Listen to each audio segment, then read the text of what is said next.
I love the reset that comes with this time of year. And I was getting really frustrated by how my New Year's resolutions were just not sticking and they were useless. And so I started working with my astrology chart to find ways of actually sticking to goals and finding things that lit me up. Sharing this is part of hoping that we all get to reset in a way that actually feels restorative throughout the whole year.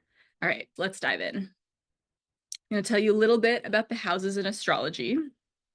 So there's 12 houses and they all represent different aspects of life, different areas of life. I want to highlight these four houses where the meanings are in red because they are really the pillars of the chart. And you don't have to be an astrologer to know that your relationship to yourself, your major one-on-one partnerships, your home life, and your career, those are the pillars of your life, right? If any one of those areas doesn't feel quite right, everything is going to feel out of order. And so the whole chart is actually based around these four houses. And there's an astronomical reason for that. It's because the first and seventh houses correspond with the eastern and western horizon lines. And the 10th and fourth houses correspond to what was directly above you when you were born. And the fourth house is what was below you, beneath the earth, what could not be seen in the sky from your vantage point on earth. It's pretty cool. And I just want to highlight that these four houses are really important and they set up the meanings for the rest of these houses.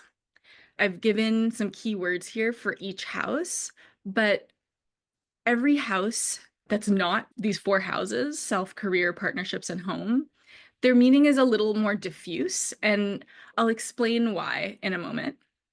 But first, I want to highlight that every year, a different house gets activated as the focus of your life in that year.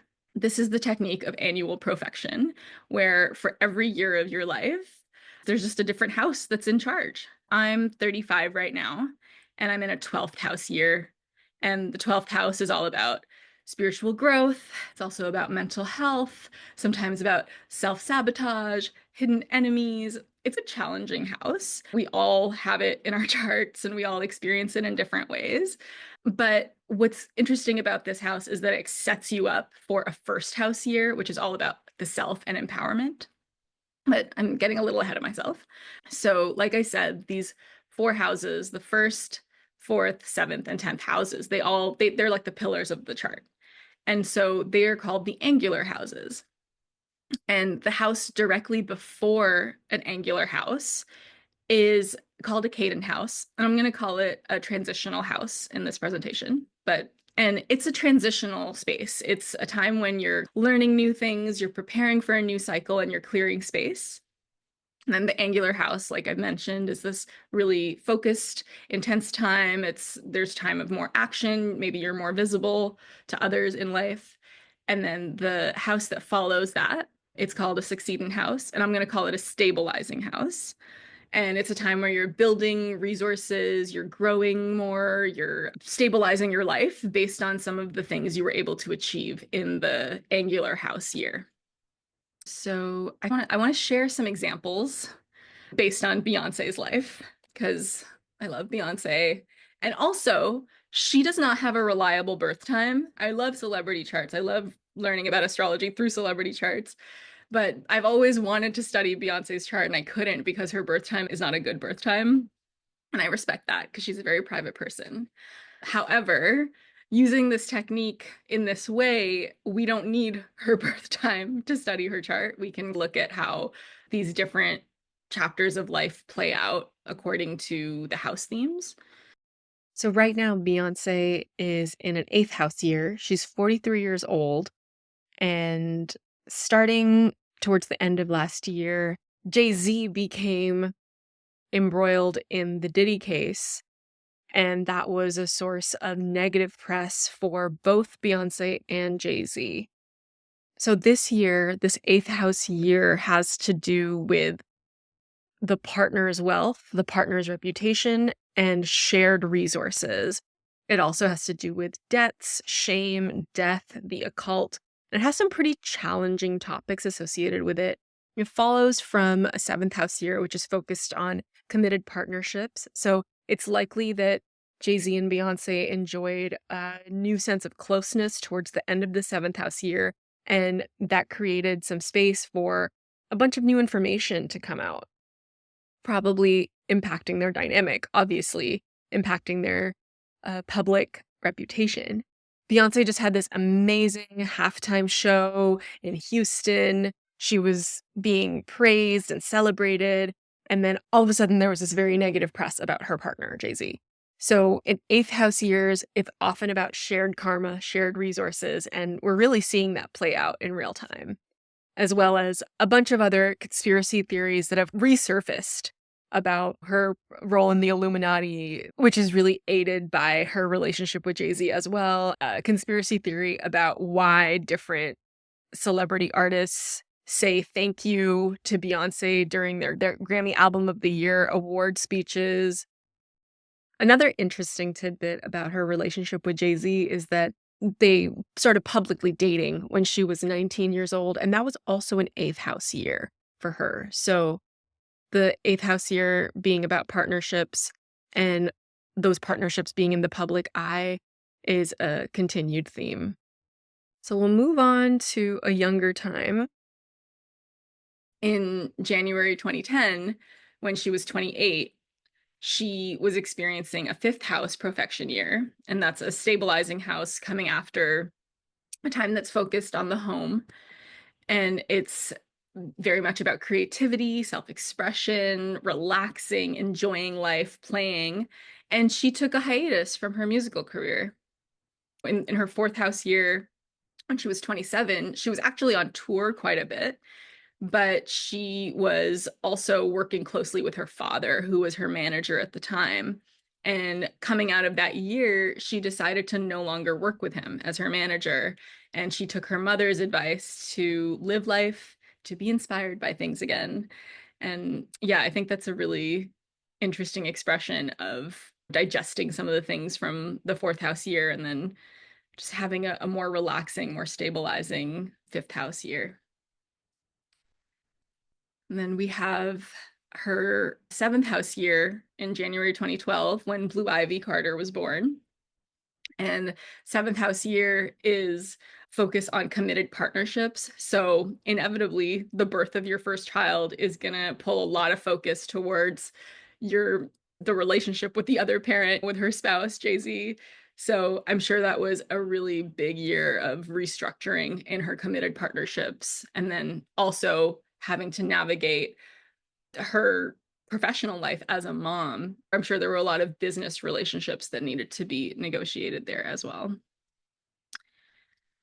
And the last example is from December 2013, when she published the self-titled album, Beyonce, which was her first visual album. And she did that in a ninth house year, which is a transitional year. And it's preparing her for a 10th house year, which is more focused on career. And the ninth house is very much about higher learning, exploration. It's also about publishing and reaching wider audiences. And it's interesting, in my memory, I kind of sandwich the self-titled album and Lemonade because they're both visual albums, but I really feel like she was laying the groundwork for her metamorphosis as an artist with that self-titled album. I really like this quote from Vox talking about how Beyonce's transformation from well-liked pop star to cultural icon began with the release of this album.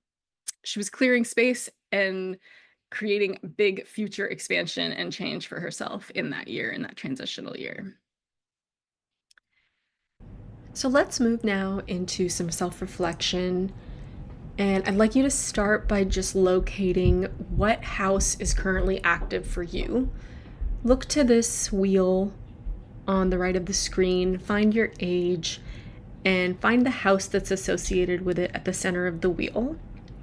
And then you can look to the list on the left for the list of topics associated with that house.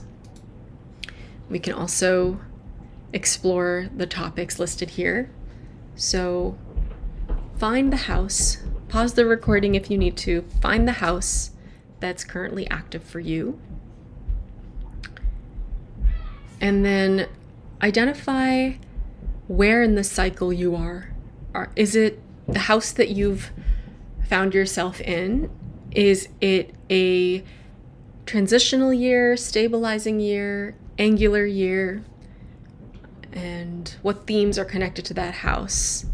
And start to think, are there some major actions you're preparing for? Are you in a period of relative stability?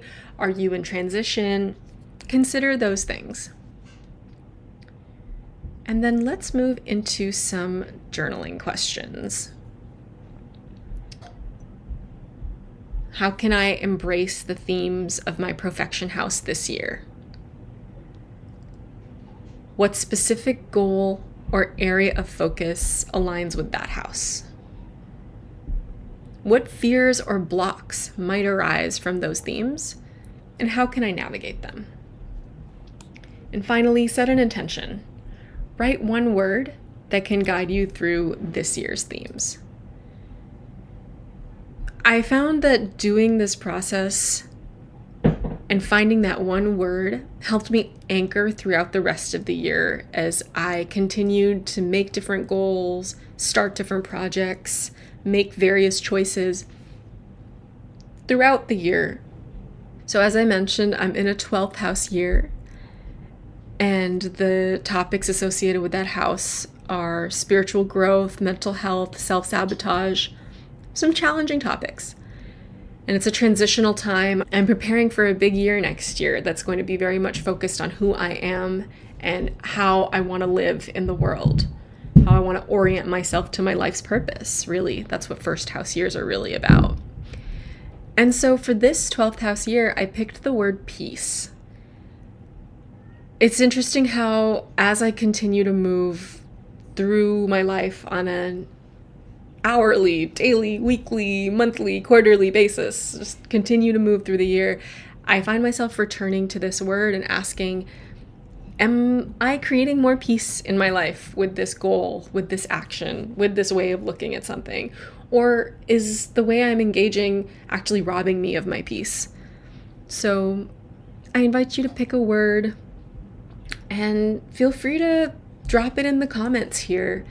And I would love to know what your intention is, and I would love to hear how all of this landed for you. If you want to work together in a deeper way, I will be hosting a workshop on January 26, 2025. It'll be a 90-minute workshop, and we'll do some deeper celebrity examples. I'll provide a workbook with questions and tools. I'll be offering some live chart readings for attendees. So come join me. I would love to have you. I'll drop a link to book the session in the description box of this video, and you can also join my mailing list.